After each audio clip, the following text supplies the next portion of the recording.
Hi, I'm Dr. Jane Levesque, and this is the Natural Fertility with Dr. Jane podcast, where we uncover the real reasons behind your fertility struggles. And in today's episode, I want to go through what do you actually need to eat and optimize during this 2-week wait, what's actually happening during this window, and when optimizing the 2-week wait is not the right answer anymore, and we need to ask deeper questions.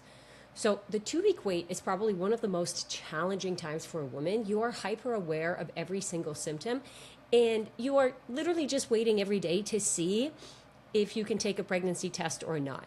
So I want to give you some things you can focus on in the meantime to make sure that you optimize your chance of conception. But I also want to let you know when the 2-week wait game is actually just going to start to play against you.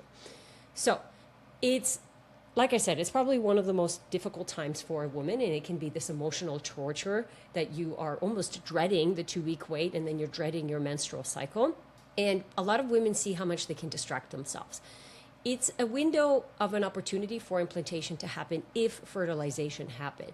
And so I look at it as a window for us women to really slow down, tune into our body's needs, and just surrender into the process. But there's a really big but here.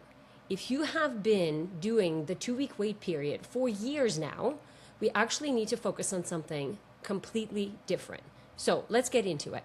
The problem that I'm seeing with all the couples that are coming through our clinic is they're hyperfixating on this 2-week wait. And the problem is that early pregnancy symptoms and PMS symptoms are actually very, very similar.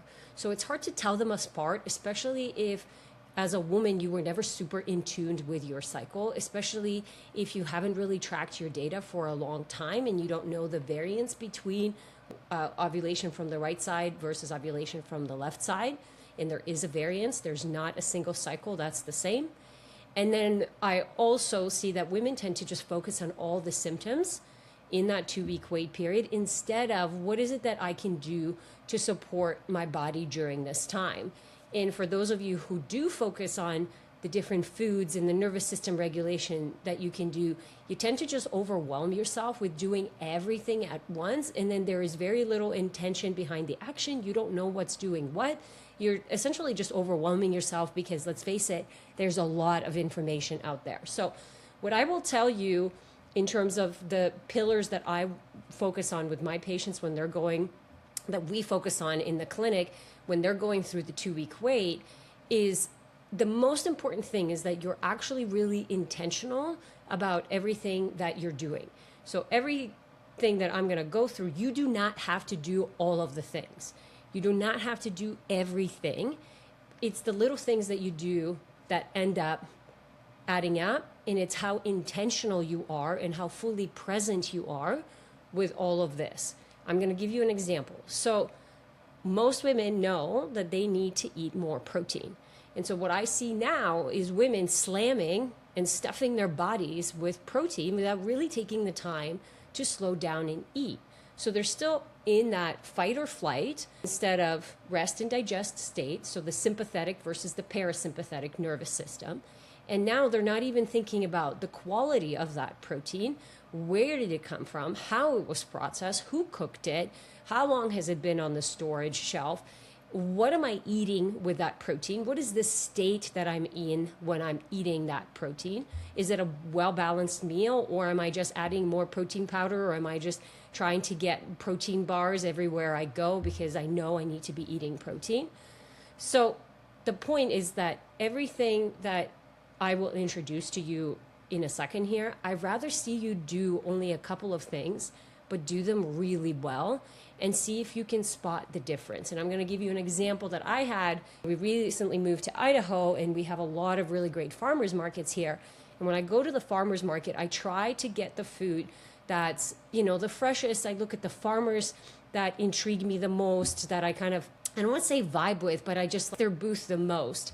And there's something about the microbiome. I'm not going to go into that. But we essentially got this meal, and everything on our plate was from the farmer's market. It was the potatoes that still had shovel marks in them. It was the cauliflower that you could see was never touched by a machine of any kind.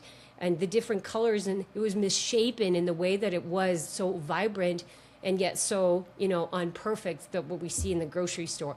And it was some grass-fed steaks.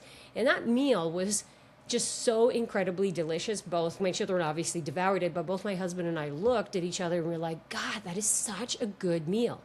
And that is very different from getting the meat that was in the grocery store and you don't know how long it's been there for, getting the potatoes that traveled from God knows where, even getting the organic cauliflower that just looks perfect and wrapped in plastic.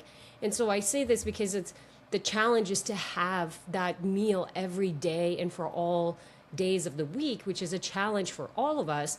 But that's what I mean by doing things really well without it stressing you out. I don't have those meals every day. I try to, but not every single meal is made from exactly sourced from my garden or the garden of a farmer that lives close by. So it's knowing that the intention behind it really matters and doing something really well instead of trying to add more to your plate actually plays in your favor. And we see that in clinic, that it works out much, much better.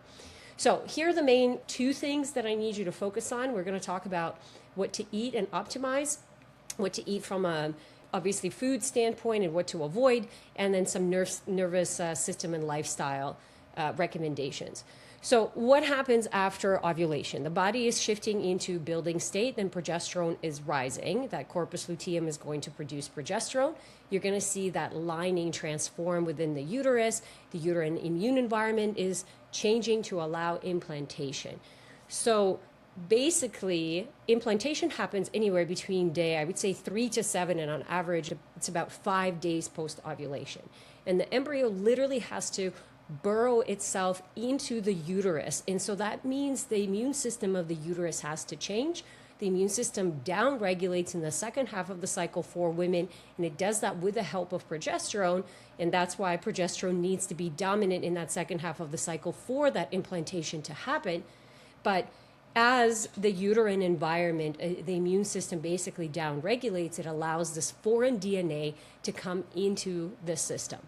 And so we need to make sure that we support the immune system and we support the hormones, the progesterone, that should be elevated throughout the whole second half of the cycle. And really, obviously, if we head into pregnancy, it should be elevated through that. So my ideal, and we'll talk about if you've done the 2-week wait, what to do after you've waited for 3 or 4 months, because essentially the pros outweigh the cons. There's only so much you can do to optimize with diet and lifestyle before we need further testing to understand what's happening. So one of the first concepts is actually you want to make sure that there's warmth and then there's blood flow. And what I mean by warmth is that in traditional Chinese medicine lens, we want things that are literally warming and easy to digest. So whatever's happening in the digestive tract is directly going to influence what's happening in the uterus.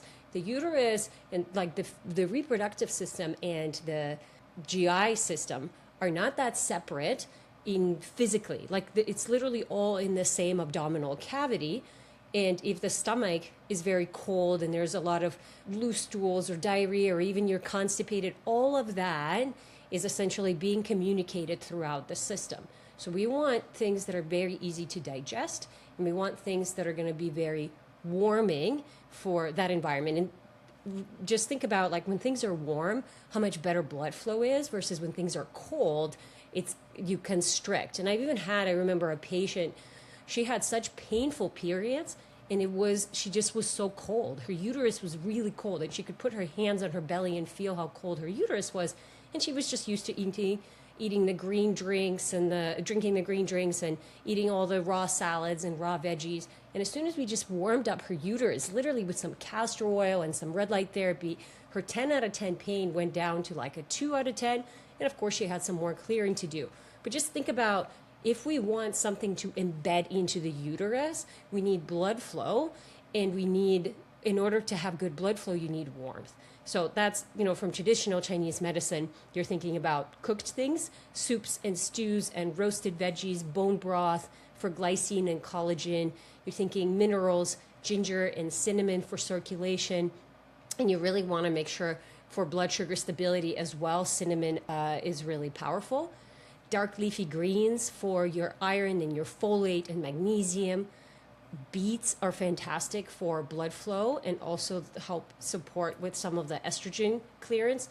So do the cruciferous veggies. help with that. Pomegranate juice is really helpful in actual research behind the endometrial thickness and blood flow. I tend to think about not pomegranate juice. Obviously, we want it organic in a glass bottle, but I'll actually get my patients to get like a pomegranate powder, and then they can put it into their foods, or they eat like right into water, so then we get into their smoothies. So if it's winter time, I don't do a lot of smoothies, or we'll do warm smoothies. In the summertime we can, and again, we just want to be careful with really cold things during this time. But I'll get people to put that pomegranate powder into things and almost drink it like a tea, as opposed to the juice, where we're now concerned a little bit about blood sugar. But you could definitely still do juice. You just want to make sure like you understand the pros and cons of that. For some women, that pomegranate juice is going to just skyrocket their blood sugar, and that's not good as well. But pomegranate is not just great for blood flow and for the endometrial thickness. Also, like just eating pomegranate, depending if it's in season or not, really helps to build our good bugs microbiome, Akkermansia specifically, and that bug dictates a lot of what happens in the gut. So the warmth is really important, and blood flow. So those are all those foods. For progesterone support, I'm thinking things like eggs, for zinc and B6 and choline. And just for healthy cholesterol, we need cholesterol in order to make hormones. And we need good liver function and mitochondrial function in order to make hormones. So one of the early signs of perimenopause is when cholesterol starts to raise. And it's not that you're eating too much, it's that the liver function and the mitochondrial function are not quite there to help make the process, make the cholesterol into those hormones. And of course, there's things like zinc and B6 and magnesium and all these other nutrients that are required to help with that. I do think about grass-fed meats and organ meats for B vitamins and good levels of iron. Again, zinc, CoQ10, pumpkin seeds are really great at this time. They also help with zinc, avocado and olive oil for fats and hormone production. Again, depending on your blood sugar and how you handle it, but things like sweet potato and squashes are really, really great, again, for B6 levels. Brazil nuts for selenium, and then wild salmon, or any wild. I'm cautious to recommend fish because it really depends on where you can get it, and the state of the oceans aren't great. So I tend to recommend some wild salmon if you can get a really good source, or smaller fish like mackerel and sardines for those omega-3s that are going to be super, super beneficial. The next piece is the implantation support, and this is where I'm imagining this embryo burrowing itself into the uterus. So we want really good blood flow. We want that immune system downregulated. We want the inflammation to be controlled. So this is where turmeric is going to be really, really helpful. Most of my patients are on some kind of turmeric long term, but you could be looking at taking it internally. So I think, without recommending specific supplements, it's knowing what kind of turmeric you need, because there's some turmerics that are more specific for the nervous system versus for the joints versus for the GI. But just like having more turmeric lattes, and of course I recommend making them all yourself, so you can do like an almond milk or a walnut milk, and then you can do a good protein powder. You can do some coconut butter, and do like a good serving of a turmeric, like a really high quality organic one that are not pungent. I think that's beautiful, and that will really help. Not only is it strong antioxidants, but anti-inflammatory, and that blood flow is fantastic. Walnuts and berries for antioxidants. Fermented foods, you're thinking kefir, sauerkraut, yogurt. And again, yogurt, it might be coconut versus dairy. Dairy tends to be a little bit more cooling. And what I would say here is, even if it's raw dairy and it's the best quality raw dairy, you have to know how your gut actually works with it. I see a lot of women who don't handle dairy very well. It doesn't matter how high quality it is. And dairy in Chinese medicine is quite cooling. So I don't tend to recommend a lot of dairy, but if you have a really high quality yogurt that's fermented, and then you add some berries and you add some turmeric, or you add some pomegranate seeds to it, then, and some ginger and cinnamon, and you bring some warmth to that, I think that would be really great. We essentially want to do some probiotic support for that gut and vaginal microbiome. You want to make sure you're having protein at every meal, stabilizing your blood sugar, making sure that you're eating protein and fat first and fiber at every sitting before you're introducing the carbs. Those are kind of the three. You want the warmth in the blood, you want progesterone, and you want implantation support. What you want to avoid, and I think most people are aware of this, but it's not about eating perfectly. It is just understanding the intention and what the body is really going through. And most women are pregnant before they know they're pregnant. So fertilization happens right at ovulation within that 12 to 24 hour period. And implantation is happening 5 days post ovulation. We don't tend to take pregnancy tests until 10, but really 14 days post ovulation, which means you are pregnant without knowing that you're pregnant. And there's a lot that's happening in the body. And if we can be in tune and intentional and aware, then we can, take care of ourselves. So it is really, all of my advice is always coming from the fact that I want you to be well nourished. I want you to have good energy. I want that baby to have what it needs in order to be able to grow and do all of the amazing things that it's about to embark on, literally coming from a few cells to a human, and making sure that, your system is supported. So I think things like alcohol and sugar and refined carbs and even dairy, raw salads, a lot of raw juices at this time tends to be not great. The same with like caffeine.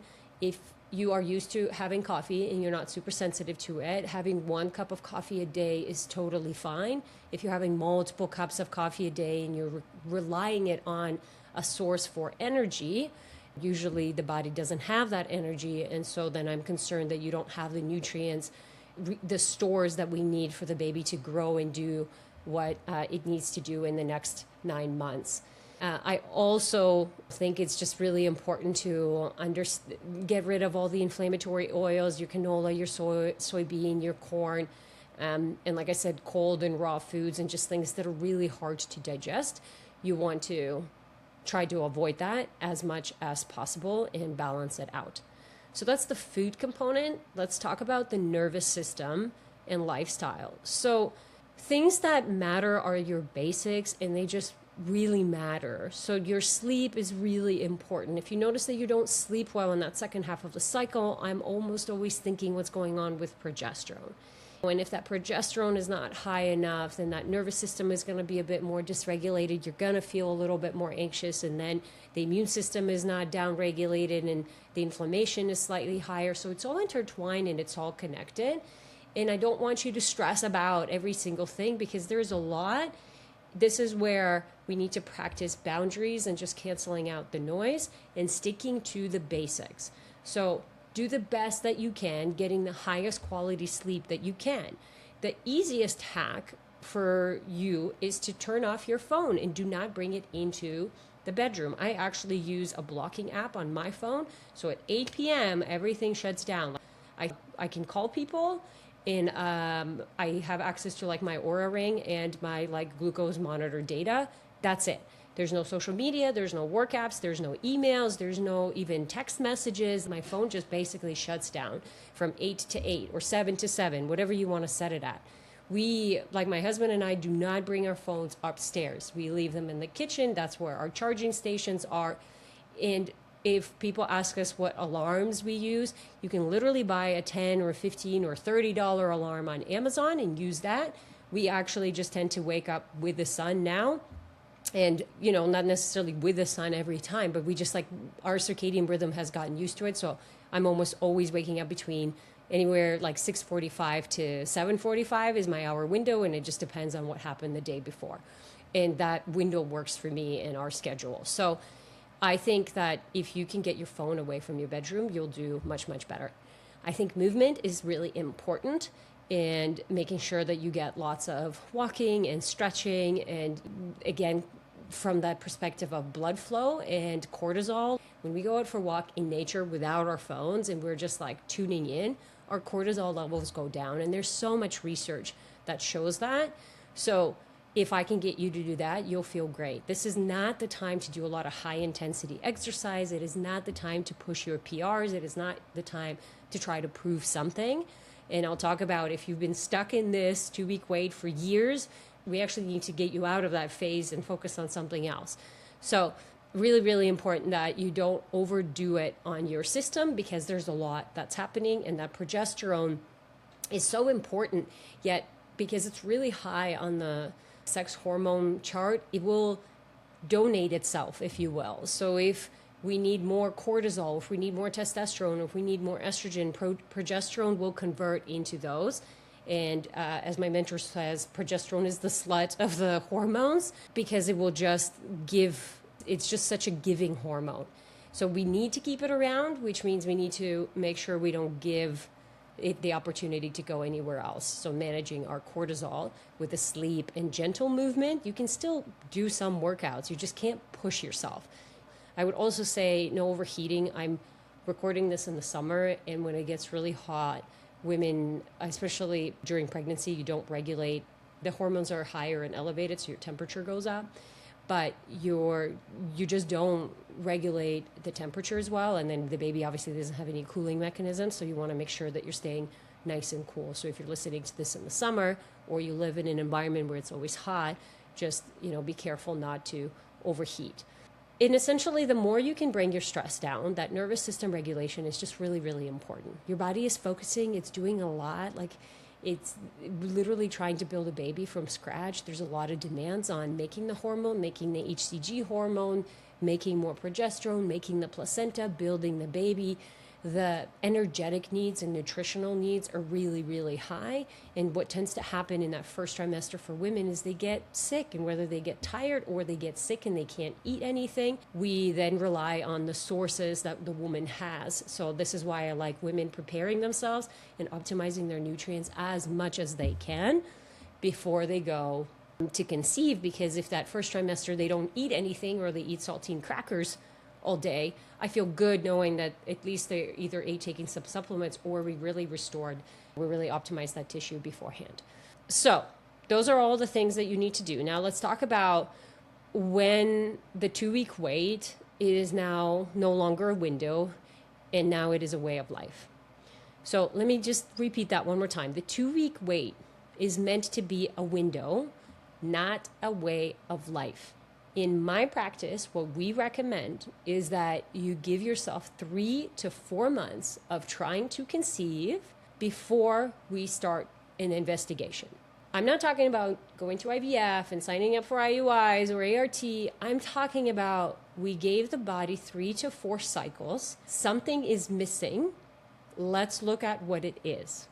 Okay, so most people, when they come to us, they've been struggling for years. So we just start with the investigation, and then we take them to a certain level, we retest, and then we see if that's quote unquote enough.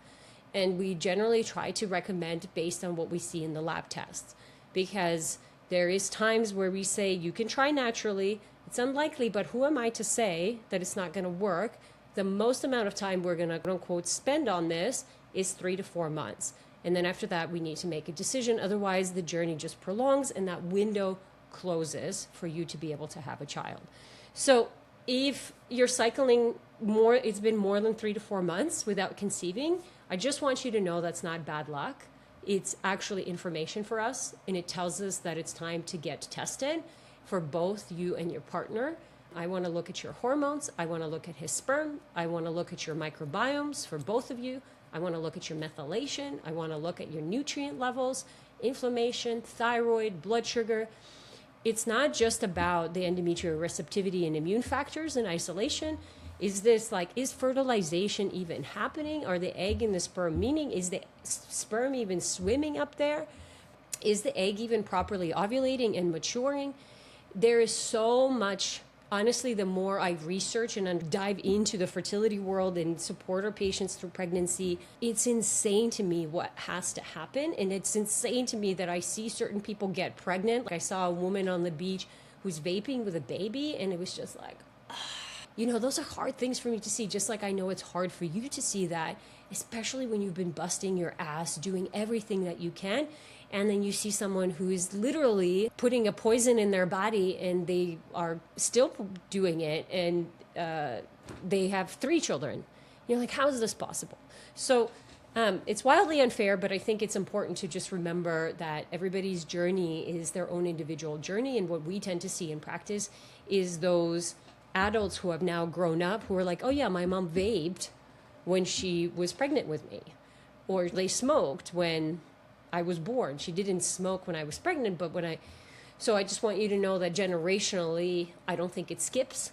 I just think sometimes we see it and we feel like it's unfair. I get the same response as you guys. I do not like seeing those things because I really want to bring healthy children into this world. And there's a lot that has to happen in this world in order to actually see that happen for everyone. And I'm not sure it's realistic for everyone. Anyways, that's a side note. The point being, though, is 3 to 4 months is all I would give you. I would not put yourself through this emotional torture for years. And this is where I would be reaching out for help, because it's not a matter of needing to do IVF or ART. It's a matter of, let's see what's missing in your diet, in your data, and what could be going on. Let's give ourselves time to actually optimize things naturally. Let's retest. Let's look at that again and then see what the next steps are. So I think if this information is resonating for you, and if you've been in more than 3 to 4 weeks, I'd love for you to fill out an application. My team will review it. We'll reach out if we can help. If we can't, we'll show you and, we'll point you in the right direction. But I hope that you can just kind of take this information and pick 1 or 2 things and just do them really well, do them really intentionally, and see if you can notice a difference in how you feel in terms of your day-to-day, just like your anxiety or your digestion or your sleep or your mood, whatever it is. And I think the more things you implement and the more intentional you are, the more changes we tend to see. But there's also times where we need to just bring in the big guns, like the labs and the testing. Otherwise, it's just going to take too long to notice the change. So if you don't notice anything, just know it's not you and you're not broken and it didn't work. It's just there's probably bigger things at play and we need help. And I'll use environmental toxins as an example. So many people are like, but I don't have any more environmental. Like, I cleaned out all of my toxic chemical products that I had in the house. Right. But the half-life of some of those things is not just 24 hours, it's years. And we see plastic stored in testes and ovaries and fat tissues and brain. And so it's not just going to be getting rid of those things out of the environment. I think that's really important. But we actually need to help the body get rid of those things, because these chemicals and toxins are really smart, and they integrate into our mitochondria and into our cells, which then makes it difficult to get it out of the system. Not impossible, but you have to be way more intentional than just getting it out of the house. So I hope you found this helpful. We want to make sure that we eat and we support our body the best that we can in that 2-week wait. We don't do this as a distraction, but we're actually very intentional with what we're doing. And we're regulating our nervous system, so we're not pushing through and trying to keep up with our with our day-to-day life. But I also want you to know your threshold. If I ask you to tune into your system and you go, something isn't right here, then this is when we lean into testing. And the faster that we can get that feedback, the faster we can get, moving forward. And then the faster we can be again at this 2-week wait period. So it's very much a hurry up and wait situation. But I'm somebody who likes to take action, and it's hard for me to sit still, but I also realize how important that is. So that's something that I train myself, so then I can be present with my patients, so then I can teach them how hard it is to do that sometimes, but how important it is, because when we sit down and we are still, we can actually feel our system, and we can tune into our bodies and our intuition and see what's the right direction for us to go, so we don't waste any time. So I hope you guys enjoyed this episode, and I'll see you in the next one.